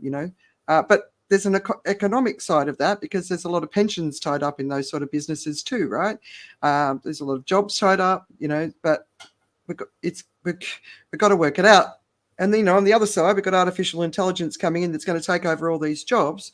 So to me, the model needs to be that the profit that these companies are making by taking humans out needs to go back into society. So universal basic income, I think, is a critical part of moving forward. If people have that security of financial security, they can live different lives and do different things. And start UBI in your country by anyone who's willing to go out there and regenerate the environment. Give them a universal basic income so they can quit their job and go and do that. Well, actually, I see that as a different thing. I think in terms of terminology, if you the essence of the game of Thrive is that the planet provides us with such resources, and if we do not provide resources back into it, then it runs out, and we all lose. And the part where you say, if someone goes and actually works to help out the environment in whatever way it is putting in resources, those activities need to be paid. It's not that they are paid by universal basic income in that sense. It is the sense that actually we don't pay for the things that we actually need to do. Yeah. And one of the huge part of this, and from Richard and I before, is kind of our idea towards a market that keeps oil, gas, and coal in the ground. So I can, Pandora Jewelry is the world's largest jewelry company, which is quite interesting. And they make sort of bracelets with little links on it and little charms that you do. And you buy a little charm for someone when they do their exams or something as part of that goes along. You know, imagine they just had a question to you at the end when you go and pay, and says, would you be willing to give 1 day's worth of kind of our global income and enter it into a lottery to be part of that? And the lotteries will get you a ticket to go and see Taylor Swift and to meet her in that way, you know. And they'll say, oh, how much will it cost me? You've already paid. It's okay. You just have to put your name to it, and we will use that money to keep oil, gas, and coal in the ground, so that we don't have to go around and fix it after we dig it out. Because the problem is we dug it out and then we have to find all these ways to try and fix it afterwards. But we actually use that money to do that. Would you do that? And those are the kind of thinking that you can have. And actually, you know, if anyone from Pandora is listening, please, you know, get in touch, because genuinely, transformation ownership is the way to go forward with this. And if you're Pandora, I'm sure you can get, you know, some lucky person who buys your jewelry along to have a treat with Taylor Swift. And I'm sure if you can connect with Taylor Swift, I'm sure she would love to be able to have her fans not dying of heat stroke while they're actually at her concert. I'm sure she would appreciate that too. So all it is just a contributing understanding that something like a day's worth of our global spending is enough to keep all of our oil, gas, and coal, to give us that real choice to then decide, does it come off the ground or not? And it does it without destroying anybody's job. It keeps all the companies going, keeps everything else going. Basically, it's just a matter of perspective that you grant yourself, because you recognize the greatest power lies in the money we spend. Who do you want to spend that money with? So you don't think we need to get rid of businesses that exist right now? They naturally will do so when we do that. I think the difficulty is that politically, when you want to make it happen politically, you're not allowing them that room for them to find a space for people to find another job and so on. So I'm fortunate in June to go and spend some time with some people in Port Talbot, which is a city in the UK, in Wales, where they are shutting down the steel plant. And the steel plant, this is a consequence in some ways, they say, of kind of move to net zero, because the steel plants use a lot of coal to be able to kind of extract the steel out and so on. And we're going there to try and think, okay, how can we thrive in that situation for a community like that, where all the jobs largely directly, indirectly, and tertiarily kind of rely on that industry in that way that goes there. What can you do? How can you thrive? And that's kind of, so the game of thrive is a very practical thing. It's not just a arbitrary game. It's a very practical thing. And that's how we want to engage in that way. And you take that along. And if you make the transitions happen along the time scale that we think in our human world think we need to make it happen, you create more obstruction and more inertia against you, pushing against you. You know, if you want to push, if there's a big piece of furniture you need to move, right? And you go along and what do? You put your hand on it and you gradually push it along. You know, if you charge at it, you're going to bounce back because there's too much inertia there and you're just going to hurt yourself. And we're facing this transition like we have to somehow bounce our whole Earth into new orbit, except in doing so, we're going to hurt everything in it. Yeah, I know. But for me, I suppose that it's the time frame that we're at now. So, like, 1970, 1980s, we were doing this then. Yeah. It'd be a different story, but now it's collapse or not. You forget right? One thing. I think everybody talks of that, and they forget one thing. And the thing is really very, very simple. Nature is the one who's moving. It's the one who's driving all of this. Yeah. In the 1970s, this was a problem in the future. 1965, the US government had a special report on air pollution. In it, there was a special section on global warming and the consequence of oil, gas, and coal. And the official decision was wait and see. Let's wait and see.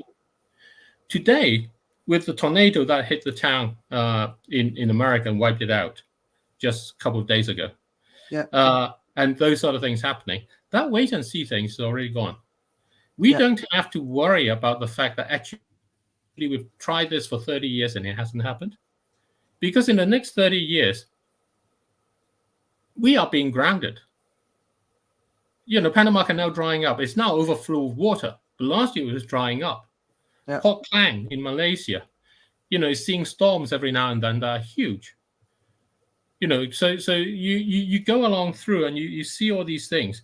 What we forget when a lot of our conversations, and this is where we are behind the times in our conversations, is it's no longer a case of saying, oh, what's the best world we need to be in? As if, we go along in there. The things are moving us in that way. There is no choice as to whether we act or not. It will happen. Yeah. New York will get hit by a mega hurricane. Yeah. It will happen. I have this saying, we decide or nature decides, regardless, a decision will be made. So it's kind of, nature is deciding, and we're better wake up. So our choice is to thrive. And the choice is how do we, and the only way we thrive is to re-engage ourselves so that we are in step with nature. Yeah. Yeah. Another thing, because of course this isn't just climate, right? So biodiversity loss. We heard about the howler monkeys in Mexico dropping out of the trees like apples was one of the headlines, which was devastatingly sad. There were birds and insects found dead all over here when the big heat wave came through. In Australia, the same. So biodiversity, ecosystem collapse is a really, really, really huge risk. And there's another piece just on the insect collapse that's happening worldwide. I'm always happy after the hot season to see the insects come back. And if the geckos are out, that's a healthy sign that there's insects. Yeah. So, but the other thing is, of course, novel entities, and that's microplastics, forever chemicals, and nuclear waste. And I mean, as far as the 9 planetary boundaries, this is the one that goes way over the line.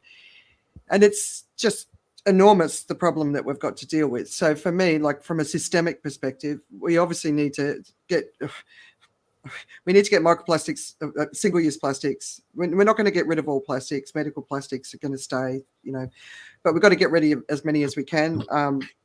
Forever chemicals, there's a big piece in the New York Times just this week, and these are, and 3M's right in the headlines for this. I don't know if you've seen the content. But this is a terrible thing that we've done to ourselves, the impact on our bodies. We need to know more about the impacts, because it's not just humans that are impacted, it's also all other living beings. Fertility is impacted. They're expecting male fertility by 2060, male infertility, sorry. But it's not just us, it's all living beings. So we need to do the research on what's happening. And it's so crazy how limited this research is so far. It's starting to change just in the last couple of years, but we need to understand what's going on, what the impacts are, and then we need to work out how to fix those impacts. So I think we need global research units where we have hubs in different parts of the world where these scientists are all working together, sharing knowledge and best practices to solve these sort of big problems. And I think that's an area where we need to be spending a significant amount of money cleaning it up, or working out how to clean it up in the case of forever chemicals, or globally. 3M's just going to go out of business based on the cost of this. So how do we do this? And how do we set the infrastructure up for the research to solve the problems? Because, cancers in younger people are going up, especially colon cancer because of it. There's so many issues that are coming out now, and we need to solve them. So that's something we can start, and we haven't, Well, that's something else I'd add. We started kind of this sort of segment in terms of the big picture, and I think that in the light of many problems, it's very helpful to be able to kind of take back that big picture, and that big picture is about engagement for yourself. So for people who are listening and all the rest of it, so the big picture is: do I want to have a place? Do I want to find my place that nature has for us? Do I want to make my way towards that? What would that look like? What might that journey be like? How do I make a step along that way? And that's really important, because we mustn't wait until all these problems are addressed and solved before we consider what that is. There's a report out the UK yesterday night about vaping, how it has increased hugely in young people. The story is, vaping helps you if you smoke. That's become a marketing ploy to say vaping helps you. Just drop the if you smoke. And you have massive increases in that way. But the big picture is taking something inside our body that nature was never really intended at the time when our body were designed and built. And in the time it takes for that to happen, is this actually a good thing? So that's the big picture. That allows you to take your step towards changing that demand, where you spend your money. And that's important. Another topic my wife, who's a midwife, is very, very kind of keen about is the part of saying, formula milk, something like that for baby formula, and that aspect. And again, it's a simple question. In that big picture of us being a part of nature, how do we grow up? How are we fed? What do we eat? Where do we play? How do we engage ourselves? Where does formula milk fit into this equation, into this balance? For me, if I start looking at the big picture. And many of those things then again, to the problems about, the plastics and things and so on. You go to Japan, people carry things in cloths. You go around in Asia, they tend to do that a lot. When I was young. But I know in Japan, but that's not, the average Asian country, the average person uses 8 plastic bags a day. Right. And what happens then is that goes lost. And then you get to be able to say, to ask that big picture. The reason that's important is because we mustn't wait until we have the answers and the solutions before we feel that we are in control and we can take our steps forward. And that's really important, because when we are able to do that, we actually give directions to the research and the activities that's needed. Yeah, I know what you mean, but I do think from the people I'm talking about, they need to visualize the pieces that are required, right? So for one example, trust is a massive issue, massive issue, and trust in institutions is a massive issue. So if we don't fix that trust, if we don't bring people back together, address their divisions, make sure that the institutions, so when I say institutions, I'm talking about the legal infrastructure, policing, education, healthcare, those really important pillars. And there was a big report just out of Canada a couple of weeks ago or so. And they're talking about the risk to all of those and what that means. And with an aging population, especially from a healthcare perspective, it's a massive risk, right? So we as a society can come together and say, this is what we want. We need to get this back. So the people who are constantly attacking and reducing and media is obviously one of them as well, right? Politics, obviously.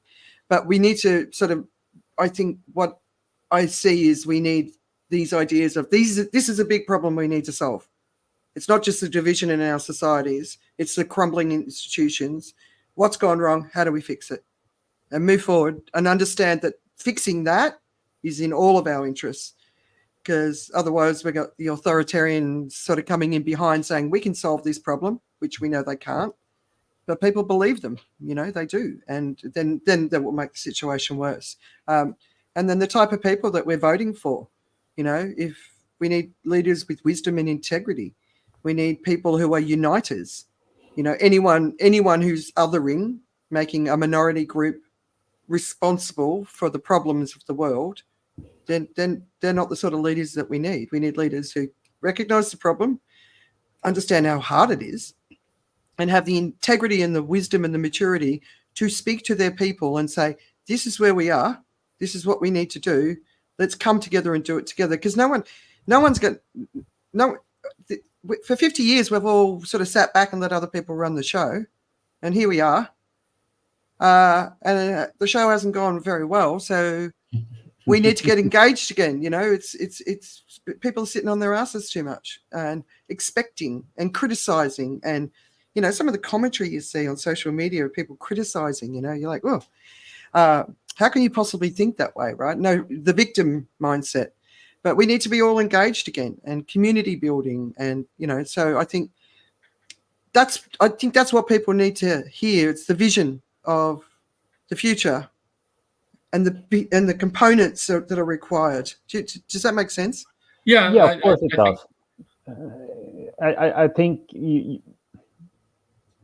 if in the big picture, what tends to happen is you never repeat your parents' mistake, you repeat your grandparents' mistake, kind of. And the parallels you see today are, pretty chilling in terms of what the 1930s brought to the developed world. You have very strong populism in the blame game of one person crawling over the next one, telling them how efficient and strong leader they will be. It's a climate that, should have the alarm bells ringing for those of us who know our history reasonably well. And it's being caused by the lethargy of the masses by saying it doesn't matter how I vote if I vote. And that's also for me kind of an educational and acceptance phase you get to in life, that I can see the flaws, the huge flaws of Western democracies and the way we express them. But if you don't really believe in them and you reject them, I think you need to be very careful what it is you wish for. Because history does not paint a particularly pretty picture of the alternative. Yeah, I think that the part I keep coming back to is this aspect that the world is changing. The physical transformations that's going on around the world is showing us we've built our infrastructures in the wrong for a wrong climate. In every sense of that word, climate, and that climate is changing in every sense of that word in that way. So we should take this as an opportunity and look forward with hope. Many of the things which were problems actually will disintegrate because those are infrastructures that are too top heavy. They require too much resources to try and maintain. What you talk about is how do we re-engage? Because we work in societies, we function in communities, we function with goodwill and trust and faith in each other. And that's how we progress. So how do we progress forward in ways that maintain that, not just in our localized communities, but across the world? Because in today's world, nothing works without it being connected with someone somewhere else, far, far away. That's what happens in today's world. And our lifestyles will change, but it won't change in a way that doesn't need us to be connected in that same way.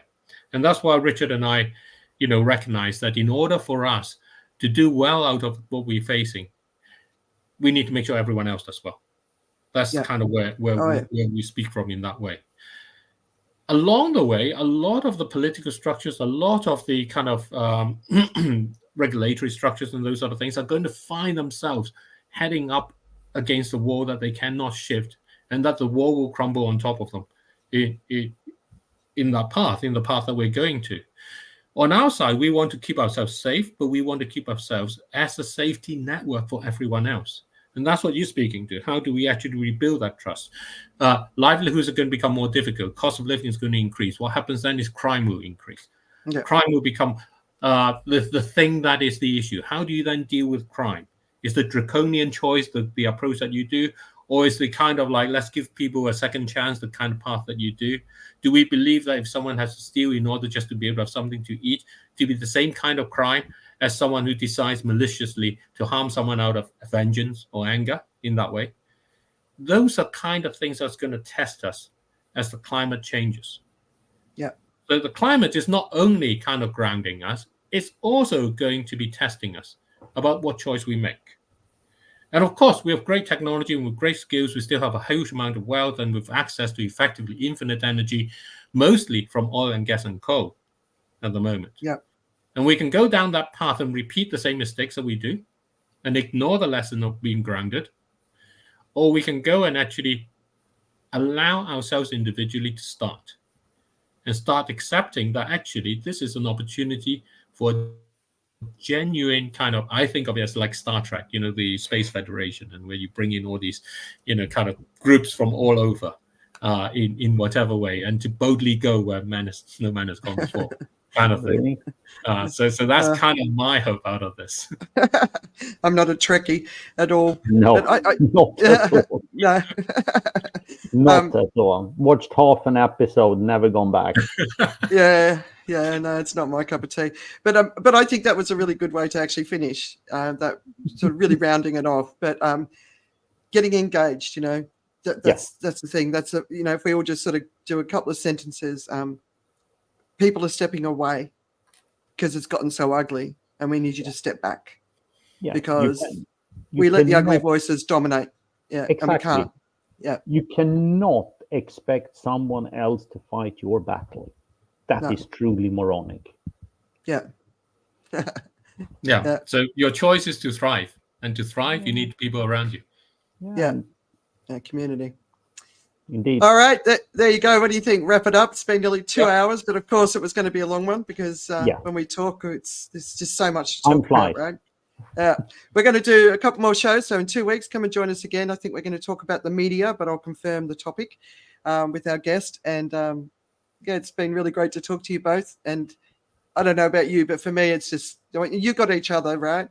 But for me, it's just really nice to be able to talk about this stuff with people because not everybody wants to talk about it. So I appreciate it. Yeah, I know. But if they can hear us talking about it in a way that's not too scary, hopefully it will help, you know? Yep. So we'll see everyone in a couple of weeks. Yeah? Thank you. Yep. Thank you. Thank you. There we go. Thank you. Thank you, everybody.